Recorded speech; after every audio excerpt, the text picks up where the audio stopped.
Trump's ploy at the United Nations is American imperialism masquerading as a peace process. The Trump administration is pushing an Israeli-crafted resolution at the UN Security Council this week aimed at eliminating the possibility of a state of Palestine. The resolution does three things.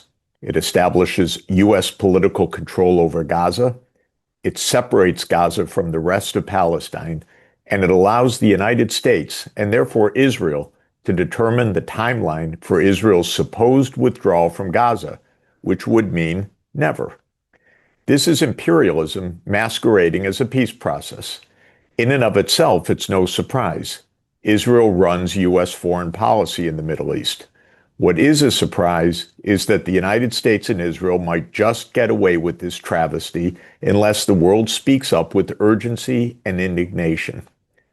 The draft UN Security Council resolution would establish a U.S.-UK-dominated Board of Peace, chaired by none other than Donald Trump himself, and endowed with sweeping powers over Gaza's governance, borders, reconstruction, and security. This resolution would sideline the state of Palestine and condition any transfer of authority to the Palestinians on the indulgence of the Board of Peace.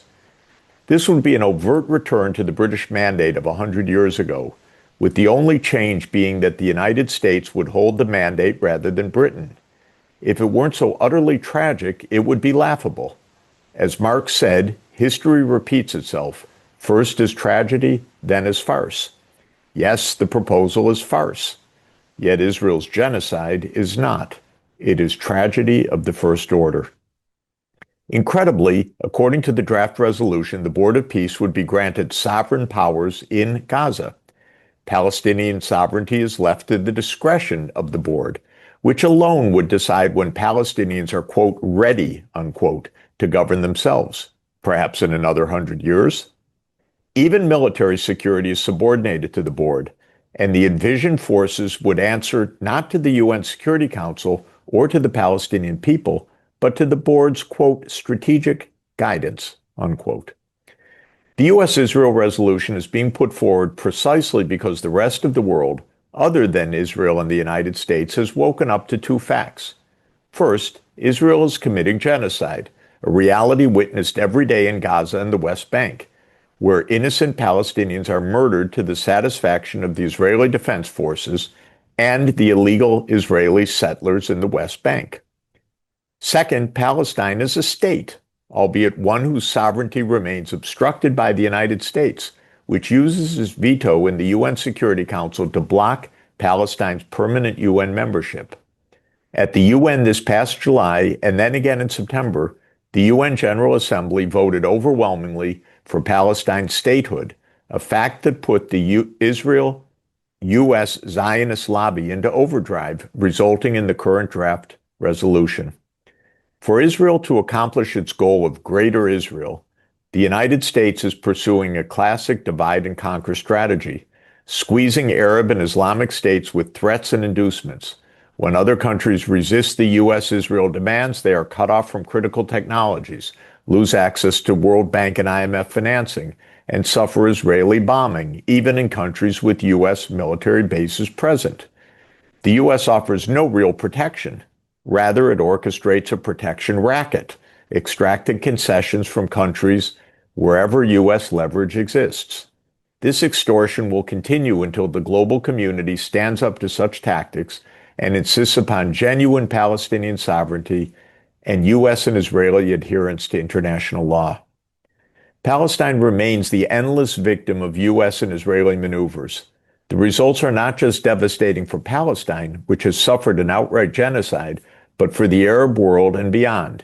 Israel and the U.S. are currently at war, overtly or covertly, across the Horn of Africa, Sudan, Somalia, North Africa, Libya, the Eastern Mediterranean, Lebanon, and Syria, the Arabian Peninsula, Yemen, and Western Asia, Iraq, and Iran.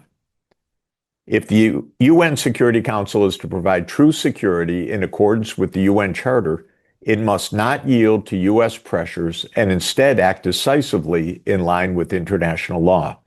A resolution truly for peace should include four vital points.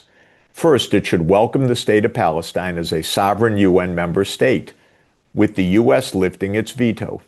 Second, it should safeguard the territorial integrity of the state of Palestine and Israel, according to the 1967 borders. Third, it should establish a UN Security Council mandated protection force drawn up from Muslim-majority states. Fourth, it should include the defunding and disarmament of all belligerent non-state entities, and it should ensure the mutual security of Israel and Palestine. The two-state solution is about true peace, not about the politicide and genocide of Palestine or the continued attacks by militants on Israel.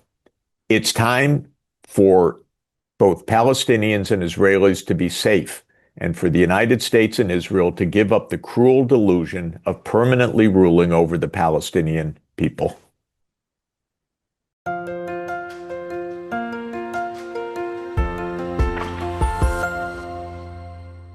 大家好，我是主播周玉琴。很多的朋友告诉我们，太阳星全效克菲尔益生菌帮助了睡眠品质。现在呢，进一步推出晚安加强版，添加了首创最适合台湾人体质的天然 GABA、色氨酸、茶氨酸、香蜂草4大天然草本助眠配方，强化睡眠全期都起到放松舒眠的效果。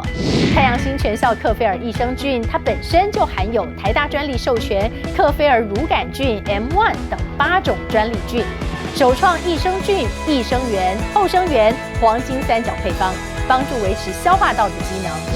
有季节敏感、代谢困扰、关心异常细胞风险的好朋友呢，可以选择原版的太阳星全效克菲尔益生菌，它添加有超级食物羽衣甘蓝，健康再加分。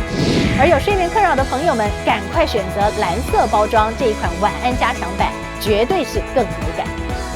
选择太阳星全效克菲尔益生菌，做好日常保养，实现睡眠自由，身体轻松无负担。每日克菲尔，时刻美好 ，Good Feel Good， 请上快点购为健康下单，而且要记得输入推荐代码，有额外的折扣优惠。